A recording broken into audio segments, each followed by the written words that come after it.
Very similar offense, and this looks like a spot that would be perfect for Jimmy G. I like it. Herman Edwards. DeAndre Hopkins maybe going to the Dallas Cowboys. You might have to trade for him, but this would be a nice piece for your offense. Big receiver that can win the 50-50 ball. He's good in the red zone. Doesn't have to run fast, but he's in the middle of your field. He'd be a guy that Dak Prescott can lean on in big moments. Okay, I like that one a lot. To your point, it isn't a free agent move, but it's one that could happen during the free agent period. And Diane, I don't mean to interrupt you. Nope, if you were working the story over there, that's more important. I have breaking news. I don't. Let me come back then. No. Let's talk about this. DeAndre Hopkins. So there's definitely been a lot of chatter about the Arizona Cardinals, in the business of perhaps moving DeAndre Hopkins. I've spoken to some teams that have interest in him. I'm not sure what the compensation would be for a player of his caliber. We're 2 years ago, he was an incredible player. Obviously, been dealing with some injuries. So there's going to be a strong market for DeAndre Hopkins. And he recently spoke about it as well, saying that, look, I hear the rumors. I see it coming. It's going to probably happen. And he's got to just go about his business until that becomes official. That's what Arizona decides to do. Look, he's 30 years old. He'll be 31 next season. There was a moment in time, and it doesn't feel that long ago, when I would have argued he was the best receiver in the entire National Football League. His hands are the size of this table. Yeah, I mean, Booger, you put him on the Cowboys. What are we talking about? Well, Green, if you put him on the Cowboys, I think the offense now opens up. The problem with the Cowboys last year, Green, it was Dak Prescott, CeeDee Lamb, and Tony Pollard. Like, those were the only two really explosive offensive weapons you have. Now, if you give Dak Prescott a solid number 2 receiver, now you have CeeDee and DeAndre. The field opens up. Now you can run the football a little bit more, because that's kind of what Mike McCarthy says he wants to do. Tony Pollard now becomes that chess piece that you can move around. So it's amazing when you slide people in their natural roles and you open the field up, how the offense can perform better. So if they get him, the Cowboys are exponentially better. And you put him in the slot. That's where Chris Carter ended up going in his career. Yeah. And became a Hall of Famer. Yes. Put him in the slot. Let the linebackers have to deal with him. Let the strong safety have to try to cover him. They got no shot. Is he still that guy? That's the question. I mean, he's been so good for so long, but he is getting older and has had injury problems. Can he still be that guy? Well, 30 years old from a receiver position isn't old, especially in today's age. I know last year he served a 6-game suspension, but to Herm's point, if you put him in the slot, now you can't get your hands on him. You saw that with Larry Fitzgerald as well. He's a guy that's crafty. He doesn't have to have tremendous separation to be able to make the 50-50 balls. He's a guy that understands how to be crafty, putting the guys on his back. He understands leverage, and he understands, coverages as well. So I think he'll go. I think he'll be a tremendous addition. But I just think that Dallas flirted with OBJ last year, and I think maybe OBJ doesn't want to play outside in the cold. Go to the confines of inside of a dome at Jerry's World. One way or another, there's no question the Cowboys missed Amari Cooper last year, and maybe they make one of these moves to try and find his replacement. Meanwhile, we finish back up where we began, and that is in Baltimore, where we have seen the Lamar Jackson story take several turns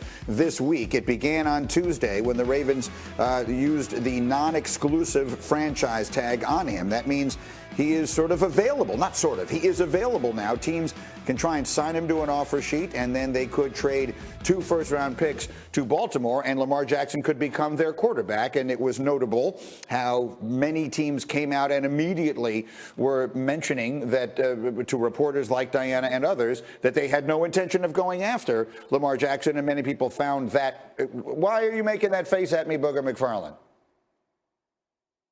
Well, because Greeny, you said he's available. Like, is he really available? Because any offer sheet he signs, the Ravens have the opportunity to match. I think we look at this as the Ravens want to get rid of Lamar. Maybe the Ravens want to allow the market to show Lamar what he's worth, since he doesn't believe the Ravens' value when the Ravens are offering a contract. So I'm going to push back a little bit, Greeny, when you say he's open or he's available. I don't think he's available. I just think the bidding is out there to help the Ravens set the market. Well, but let's say I hear you. But if someone were willing to give him the contract that we all believe he wants, I don't think we've ever heard these words from his mouth. But I think the overwhelming belief is that he wants the Deshaun Watson contract fully guaranteed. If someone offered that to him right now, I think there is reason to believe the Ravens wouldn't match it, because they've been unwilling to go there all of this time. So that's what I mean, which is to say, if you give him what he wants, then I think there's reason to believe that he would become available. Does that make sense? Yeah, Green, I think that makes sense. I think the Ravens don't want to bid against themselves, though. So I think, Greeny, if you're looking at this negotiation and saying, why hasn't this deal got done in 2 years? It's because Lamar thinks he's worth X. The Ravens are willing to pay X because there's nobody to bid against because they own all the cards. That's what we have to look at, Greeny. They can franchise him twice if they want to, Greeny. So Lamar can't go anywhere. So if you're the Ravens, why would you set a precedent when you don't have to? Take the Deshaun Watson contract, Greeny, and set it aside because there were circumstances from Deshaun Watson's standpoint and the Browns' standpoint that they came in. They had to do something that had never been done to get Deshaun Watson. The Ravens don't have to do that. They can just franchise Lamar and say, Lamar, the ball's in your court. So maybe the Ravens want to go out and allow the market to set the bar for what Lamar is worth. That way they don't negotiate against themselves and say, hey, Lamar, whatever you want, we'll give you $250 million. They don't have to do that. Yeah, I get it. That makes sense. It is exactly. The way Booger just laid that out is how it's been described to me as to the business side of this. I think the problem that we all have here as we talk about it is it feels like we're taking away from Lamar's ability, his talent. Yes. We know what he's been able to do. We know the Ravens, their win percentage when he's on the field versus when he isn't. It's significantly different. But I don't blame Lamar, right, for doing this. I don't blame Lamar because the Deshaun Watson contract set a new precedent. It set a new bar, and it's what he wants. So I think it's just difficult for us to all decipher this because we can see all sides of it. When it's all said and done, will he wind up having to take a non-guaranteed contract? Will he wind up having to settle for less than what he wants, regardless of what the money is? Would not get the guarantees. I think he digs in. I think he's a prideful young man. I think he believes in his ability. And even if he's franchised twice or once, he's still going to be 27 or 28 years old. And if that Lamar Jackson hits the open market, he'll get more or equal to Joe Burrow or Herbert, which is going to, listen, the price is going up. Yeah. Just like Dallas wasting time trying to sign Dak and they had to pay more, the Ravens have to pay more. Final word, Herman. I hope they get it worked out. And if not Lamar, 2 years.